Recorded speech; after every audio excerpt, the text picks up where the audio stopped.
حضرت عمر کے زمانے میں اسلامی حدود 23 لاکھ مربع میل تک پھیل گئی ہے۔ ماں براؤ نہر کا علاقہ بھی فتح ہو گیا، ادھر آرمینیا تک پہنچے۔ یہ تھوڑے سے عرصے کے اندر عظیمتوں کی کیسی داستان رقم کی۔ اقبال تڑپ کے کہتے ہیں دی ازانے کبھی یورپ کے کلیساؤں میں، کبھی افریقہ کے تپتے ہوئے صحراؤں میں، دشت و دشت دریا بھی نہ چھوڑے ہم نے، بحر ظلمات میں دوڑا دیے گھوڑے ہم نے۔ حکمران تو وہ تھے لوگوں کی دہلیز پہ امن دینے والے، لوگوں کی چوکھٹ پہ جو ہے وہ نور بانٹنے والے۔ حضرت عمر جن کو تخت حکومت پہ بیٹھتے تھے اور ان کا تخت وہ سونے زبرجد کا نہیں تھا، مسجد نبوی کی چٹائی تھی، اور سارا دن وہاں بیٹھ کے لوگوں کی باتیں سنتے، اور جب رات کے اندھیرے گہرے ہوتے عمر بھیس بدل کے مدینے کی گلیوں کا گشت کرتے۔ کہا تمہارے گھر سے دھواں نکل رہا ہے اور بچے رو رہے ہیں، ان کو کھانا کیوں نہیں دیتے؟ کہنے لگی عمر کی جان کو رو رہے ہیں۔ عمر کے پاؤں تلے سے زمین نکل گئی۔ کہا کیا ہوا؟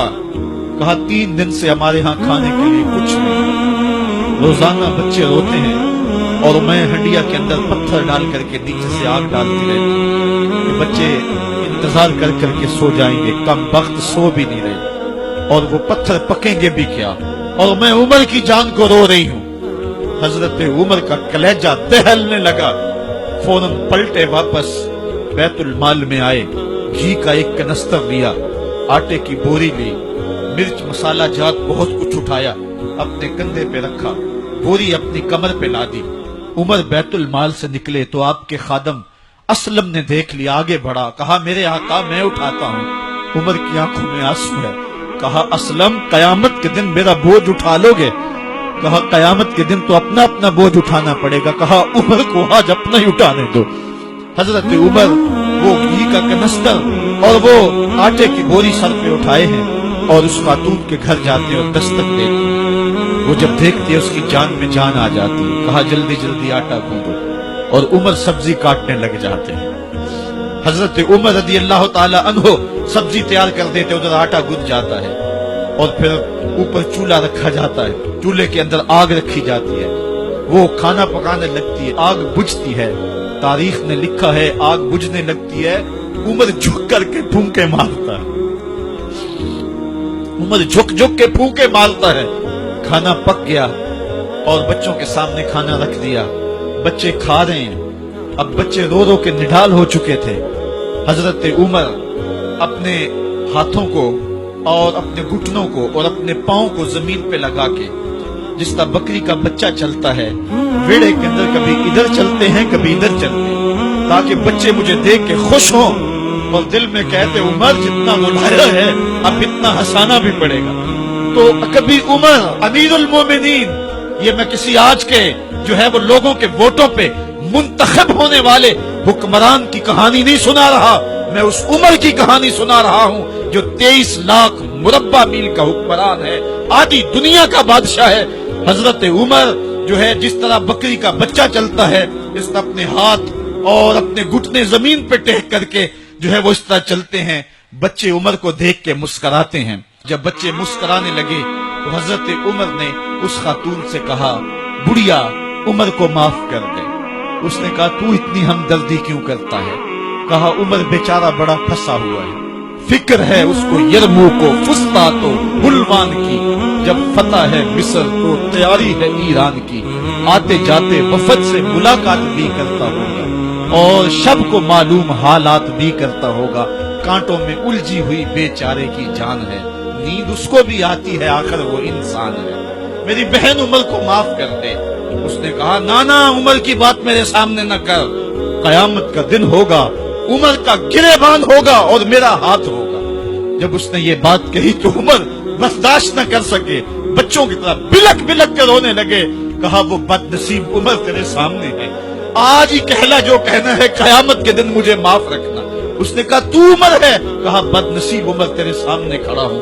میرے عمر کہتے ہیں اگر دجلہ کے کنارے ایک بکری کا بچہ بھی پیاسا مر گیا، اس کا حساب بھی عمر سے لیا جائے گا۔ حضرت عمر نکلے یروشلم، ایک اونٹ ہے ایک غلام ہے، کبھی وہ سوار ہوتا ہے کبھی آپ باری مقرر کی ہے۔ جب قریب پہنچے یروشلم کے تو عمر کی باری نکیل پکڑنے، اور غلام کی باری اوپر سوار ہونے کی۔ غلام نے کہا آقا میں مرضی سے اپنی باری چھوڑتا ہوں، آپ آ جائیں، دشمنوں کے مفتوحہ علاقے میں آ رہے ہیں، تازہ تازہ علاقہ فتح ہوا ہے، اسلام کی شان و شوکت ظاہر ہو۔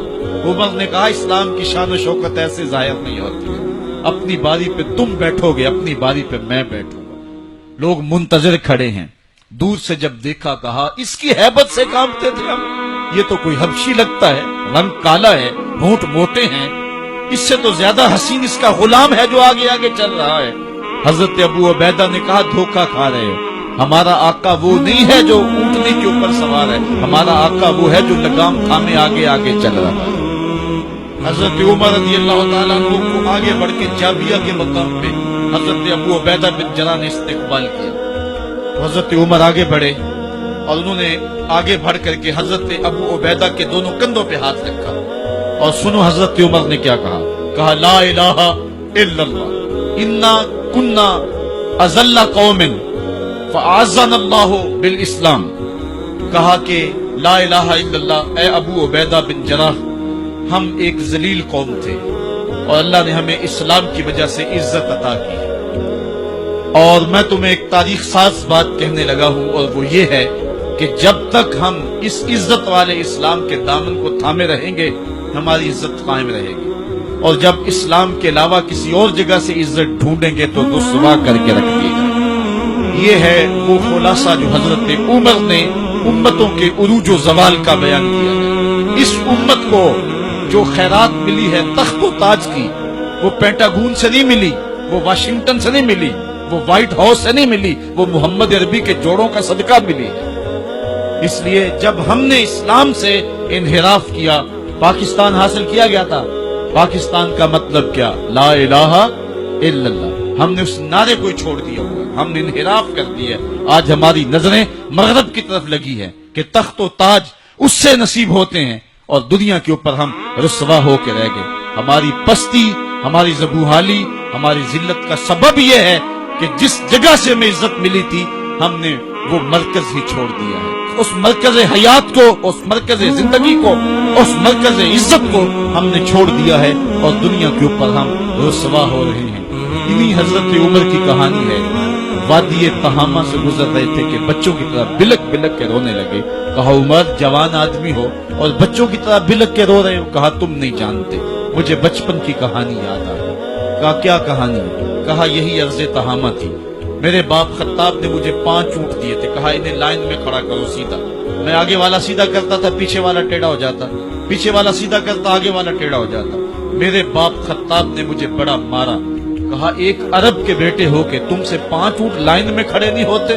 کہا ایک زمانہ عمر پہ وہ تھا کہ اس سے 5 اونٹ لائن میں کھڑے نہیں ہوتے تھے، اور آج شرق سے لے کر غرب تک 23 لاکھ مربع میل کی حکمرانی اور انسان بھی لائن میں کھڑے ہیں۔ یہ محمد عربی کے جوڑوں کا صدقہ نہیں ہے تو اور کیا ہے؟ عمر سے تو 5 اونٹ لائن میں کھڑے نہیں ہوتے تھے۔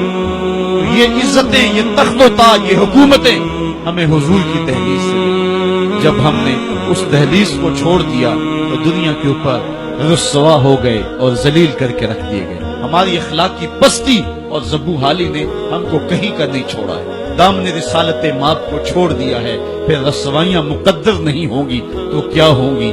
آئیے ابھی بھی موقع ہے، توبہ کا دروازہ بند نہیں ہوا، رب سے بھی معافی مانگ لیں۔ گنبد خضرا کے مکین کے حضور بھی ہاتھ جوڑ کے کہیں چھوڑ کے آپ کا دامن رحمت، آقا ہم سے بھول ہوئی، کھو دی اپنی قدر و قیمت، آقا ہم سے بھول ہوئی، دیکھ ہماری آنکھ بچولی، اپنے سینے اپنی گولی، بھول گئے ہم درس اخوت، آقا ہم سے بھول ہوئی، دنیا کے ٹھکرائے ہوئے ہیں تیرے در پہ آئے ہوئے ہیں، کھول دے اپنا باب رحمت، آقا ہم سے بھول ہوئی۔